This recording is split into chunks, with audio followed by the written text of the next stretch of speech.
తెలంగాణ అసెంబ్లీలో మాజీ మంత్రి హరీష్, మంత్రి శ్రీధర్ బాబు మధ్య మాటల టపాసులు పేలాయి. సబ్జెక్టు వారీగా ఆ ఇద్దరు నేతల డైలాగ్ వార్ ఇప్పుడు చూద్దాం.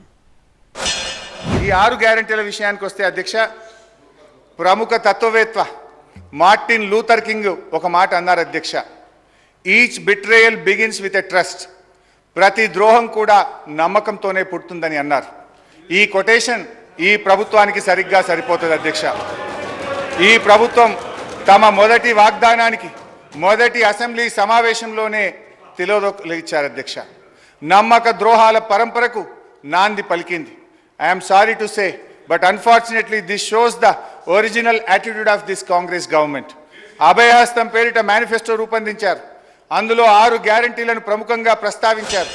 సేమ్ టైం అధ్యక్ష, ఈ రోజు మేము చెప్తా ఉన్నాం అధ్యక్ష, మార్టిన్ లూథర్ కింగ్ జూనియర్ చెప్పినట్టుగా వారి ప్రస్తావన ఎవరికి ఆపాదిస్తుందంటే, వర్తిస్తుందంటే టీఆర్ఎస్ పార్టీ వారికి, మాకు కాదు.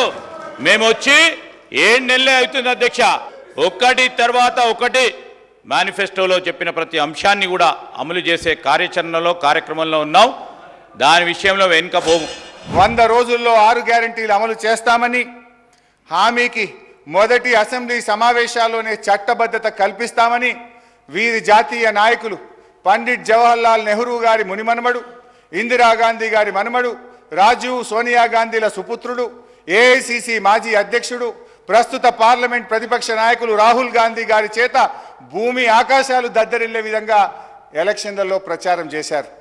వారలా ప్రకటించగానే పిసిసి అధ్యక్షుడు, అదేవిధంగా సిఎల్పి లీడర్ గారు ఈ రకంగా మాది గ్యారంటీ కార్డు అని ఇద్దరు చెరొక దిక్కు సంతకాలు పెట్టి ఇంటింటికి పంచారు.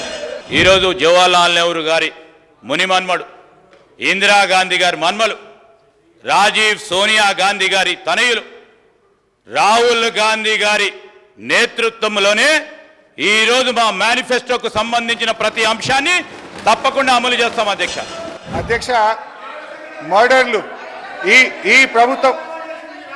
ఈ ప్రభుత్వం వచ్చిన తర్వాత మన ఈ 8 నెలల కాలంలో 500 మర్డర్లు జరిగినాయి అధ్యక్ష. Dacoities 60, robberies 400, theft cases 10,000, rape cases 1800 rape కేసులు అయినాయి అధ్యక్ష. పోయిన జూన్ నెలలో ఒక్కటే జూన్ నెలలో ఒక హైదరాబాద్ నగరంలో 28 నడి రోడ్డు మీద మిట్ట మధ్యాహ్నం 2 అడ్వకేట్లని చంపి వారిపైన ఏ కేసు ఏ చర్య తీసుకోకుండా వారు లా అండ్ ఆర్డర్ గురించి మాట్లాడతామంటే నిజంగానే ఇంతకుముందు మా వెంకన్న గారు చెప్పినట్టు దయ్యాలు వేదాలు పలికినట్టుగా ఉంది అధ్యక్ష.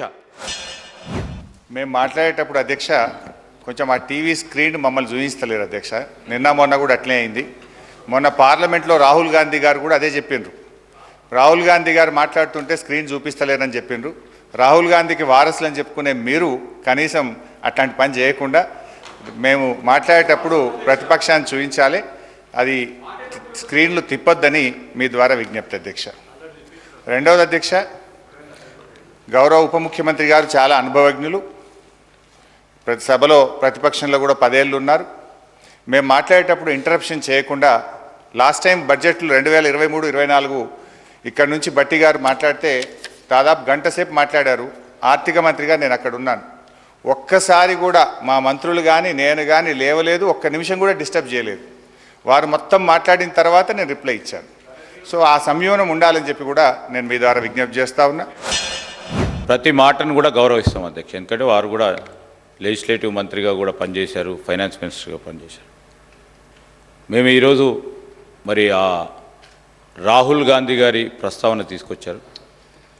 రాహుల్ గాంధీ గారిని ఎన్నిసార్లు చూపెడుతున్నారో దానికంటే 10 రెట్లు ఎక్కువ సార్లు ఈరోజు న్యాయపరంగా వారు కరెక్ట్గా మాట్లాడితే, సందర్భాన్ని పురస్కరించుకొని మాట్లాడితే ఇంకో 10 సార్లు కూడా చూపెట్టడానికి మీ అనుమతి ద్వారా ఏదంటే మీ కార్యాలయం నుంచి చూపెడతారని మాకు గొప్ప నమ్మకము. రెండవది, వాస్తవాలు మాట్లాడారు సార్. అప్పుడు బట్టి గారు కూడా వాస్తవాలు మాట్లాడారు కనుకనే ఏ డిస్టర్బెన్స్ లేకుండే మీ దగ్గర నుంచి కూడా.